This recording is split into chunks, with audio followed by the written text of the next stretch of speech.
Welcome to Your Rights, Your Voice. Family Law Clarity with Ellie Sweeney. Welcome back to Your Rights, Your Voice, Family Law Clarity with Ellie Sweeney. Ellie is a family law attorney serving clients in Los Angeles and Ventura counties. She helps parents navigate some of the most emotionally charged legal situations with clarity, strategy, and strength. My name is Kevin Rosenquist, and today we're tackling a question many parents ask when facing a custody dispute. What do California judges really look for when making custody decisions? Ellie, welcome back. Thank you. Thank you for having me. Yeah, I'm glad I didn't scare you off after the first episode. No, you did not. And you're bringing up a very important question. Yes. This is something that people need to understand in your mind. And really ask very often. You see, in California, the guiding principle is always the best interest of the child. And that's the lens the judge uses for every decision, and that's what they look at. Now, we need to distinguish first, I'll take a step back, that there are actually two types of custody that the courts need to decide. Legal custody is what the rights are to make a major decision about child's life. And then physical custody is really where the child actually lives. So courts in California tend to be leaning towards ordering joint legal custody. And it's rare that they will step away from that. You would really need to have some specific circumstances in order to have one parent get sole legal custody. And they also favor joint physical custody if that is feasible, unless there's some safety issue or logistical reason why that would be impractical. But yes, they will look at a variety of facts and determine what they believe is the best interest of the child when determining custody. Seems simple. What's in the best interest of the child isn't really simple when you're in the situation trying to fight for your own custody. Are there other factors that the judges really truly consider when determining what is in the child's best interest? Yes, and there's a long list of factors, and every case can have different aspects. But generally, they'll consider history of abuse or domestic violence. They will look at whether parent had any issues like neglect or substance abuse, whether it's alcohol or controlled substances. They will look to see how involved each parent is in child's life. They'll look at emotional, physical needs of the child, their age, and even things like a stable home environment. But it is case specific, so there's a variety of factors, and there could be many more from what I just mentioned. Yeah, I'm sure it's a pretty long list. Are there any factors factors that people think is going to influence a judge's decision, but actually don't? Yes, and this comes up frequently, where I would have a parent who would say, "Well, I always feed him healthy food, and the other parent will only give them McDonald's." Or I take them to soccer practice, and the other parent just lets them sit at home. Now, these things, while they may sound important, the courts will generally not get into it because they would consider it micromanagement. Unless it's something that is truly impacting child's health or well-being, the court will assume that each parent is reasonable and that each parent is responsible enough to make the right choices during their custodial time. So those are some things that maybe would not be as important. Yeah, that makes sense. I mean, the court can't get involved in all the little minute details of a relationship, right? I mean, even though it might seem like an important thing, which it is, healthy eating is obviously an important thing, to use your example, but they can't factor in everything. No, they cannot. Yeah, so that definitely does make sense. And sorry to interrupt. I just wanted to say the courts are very busy as is. And trust me, if we would go down to these details, these judges would never get any sleep. Oh my gosh, can you imagine? Yeah, holy cow. How much weight, if any, is given to the parent's behavior or communication during the case? So, for example, if there's a very contentious divorce and the sides are not being very civil to each other, does the judge consider that? Well, this is actually huge, and it is very important, and I really try to emphasize to my clients from the very beginning how important this is, because judges will pay close attention how parent communicates, and I'm not saying just between parent and a child, but also parent with the other parent. Co-parenting is very important. So if somebody's sending abusive messages or maybe interfering with the other parent's time or speaking badly about the other parent in front of the child, that is going to work against them. That is not looked upon favorably at all. And courts will value seeing a parent who is willing to co-parent respectfully and put child's needs first and child's interest, even during conflict. And I really try my best to ensure my clients understand this and follow those guidelines. Ideally, the parents want what's best for the children as well. But obviously, emotions get in the way of a lot of different things in life, and I'm sure it's very easy to kind of get maybe a little, for lack of a better term, a little selfish in these times. Do you have to kind of, you mentioned you try to help your clients understand a lot of these things. Do you have to sort of like coach them to sort of bring it in a little bit and really try to refocus their attention, not on how angry or upset they are with their soon to be ex-spouse, but on what is best for their children? Is it difficult?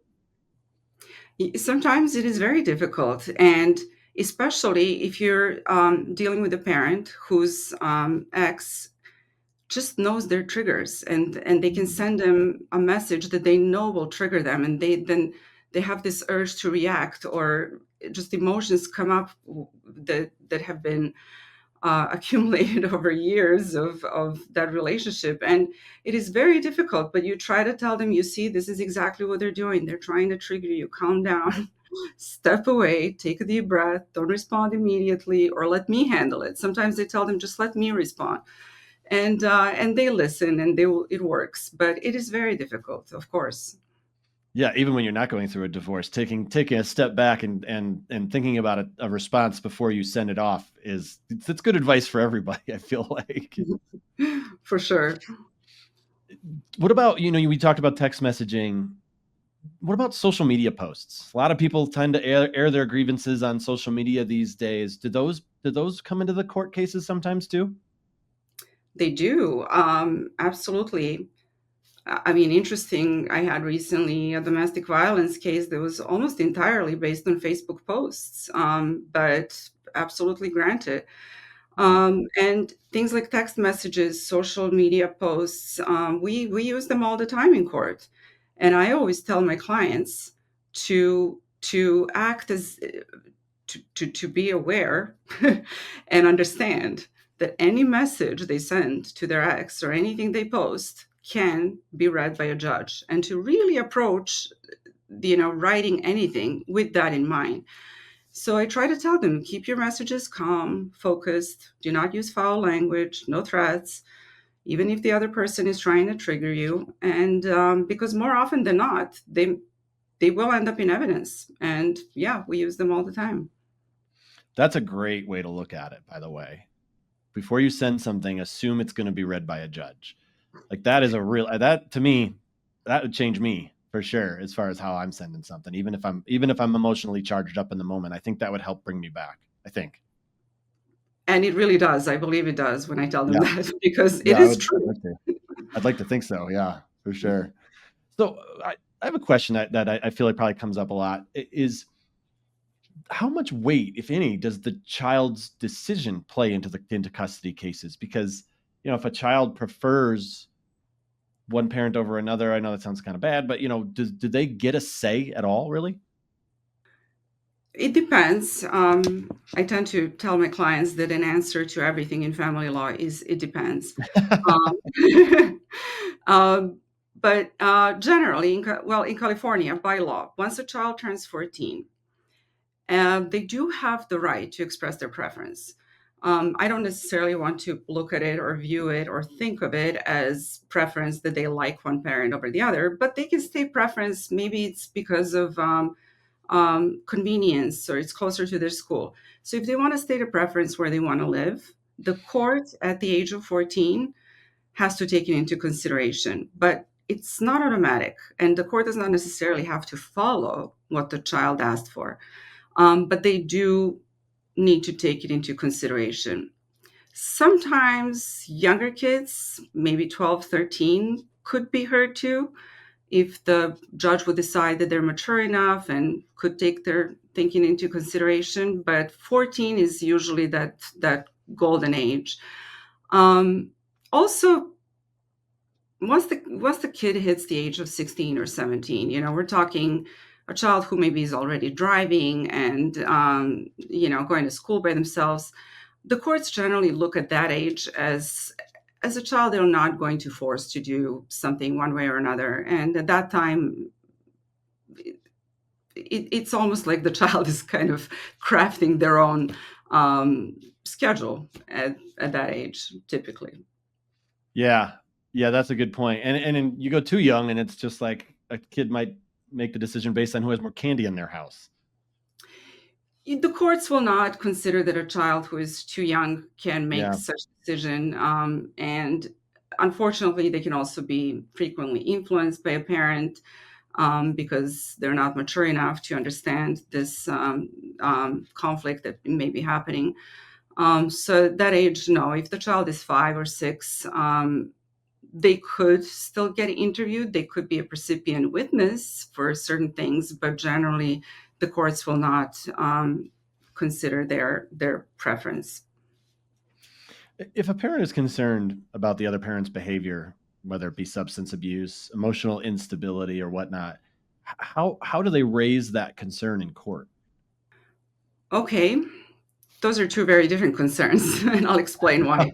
Okay. Um, Something like substance abuse, for example, is relatively straightforward. We can request random drug or alcohol testing so we can keep monitoring it, especially during the parent's custodial time. Um, so, you know, that is something that you can get on top of, and you can get a court order and follow it. And it's an actual result you can bring to court and show, hey, he tested positive, negative, or she did, and so forth. But when you're asking about emotional or mental instability, that's trickier. It is harder to prove, and if a parent, unless a parent agrees to have a psychological evaluation, it often, if you think about it, becomes more of he said, she said situation. And in those cases, the court may appoint a custody evaluator, a neutral expert who would look at final family dynamics and maybe do some longer and deeper investigation into issues. Sometimes we would have an evidentiary hearing on that, but it is a lot harder to prove if you don't have such black and white evidence. If you have a video recording where it's very obvious, then of course you can show that. But otherwise, it's a difficult road. Hmm. What are some of the most common mistakes that you see parents make during custody cases that sort of hurt their chances, even if it's unintentionally hurts their chances? Um, I would think that one of the most common ones would be talking to their kids about the case. Oh, Um, and I see it often. A parent will tell the child what the other parent said in court. I've had cases where parents would let the children read what the other parent filed in court, yeah. and then try to influence the child to choose them, let's say, as this preferred parent. It is very damaging, and it can not only hurt their legal case, but it leaves long-lasting emotional scar on the child. This is not good for them. They should not be caught in the middle. And I always emphasize to my clients to make sure and leave the child out of it, no matter how hard it may be. And even if the other parent is doing it, that doesn't mean you need to do it back. No, Yeah. still leave them out, and that would be one of the main ones I would say. Yeah, that's tough. And if you're on the other, if you're the parent who's trying not to react to it, you want to defend yourself, you want to say your piece, but that's a tough spot to be in, I would imagine, for a parent. It is very difficult, but Yeah. gotta remain strong. You got to remain strong. I like that. Yeah. Try to remain strong. These things can be changed over time too. It's not completely set in stone, right? So as kids get older, things change. They get more involved in extracurricular activities or sports or whatever. Are you able to change it to accommodate, maybe one parent takes the kid to practice more than the other or whatnot? Yes, and that goes back to your earlier question. I mean, communication between parents and co-parenting is really important. And even when we come to an agreement on custody, we always leave a clause in there that says you can change this agreement, work with each other, take children's wishes and schedule into consideration, especially as they start aging. Let's say you finalize your divorce, the child's only 5 years old. By the time they're 15, their life is looking very different, and Yeah. they may be having very different needs and different schedule, and your life could change too. The parent could remarry. One parent may move away somewhere. So this keeps changing, and it's important for people to also understand, and I tell my clients always, the court reserves jurisdiction over custody until that child is 18 or 19, but still in high school. So until they're 18 and finish high school, you can go back and get changes in custody. Not always easy. Usually you would need some kind of change in circumstance to do that. But you do have that option. That's good to note for the parents listening, is that it's not set in stone. It's not the end all be all. There are changes that can be made down as the kid gets older, as life changes. Correct. And Awesome. and sometimes things change for the worse. Maybe one parent becomes a user or starts drinking, and then maybe the other parent has to react and to protect the child, request full custody. Mm-hmm. Things Yeah, happen. things happen. Yeah, absolutely. All right. Well, thanks for listening to Your Rights, Your Voice, Family Law Clarity with Ellie Sweeney. If you're involved in a custody case or just need help understanding your rights as a parent, Ellie and her team are here to help. Visit elliesweeneylaw.com to schedule a consultation. And don't forget to subscribe to our channel. Leave us a review. We got lots more great content coming your way. We love having you here. Ellie, I always love chatting with you. Thanks so much for your time. Thank you so much. Have a wonderful day. Thank you, Kevin. Thanks for watching. Be sure to hit that like and subscribe button and leave us a review in the comments.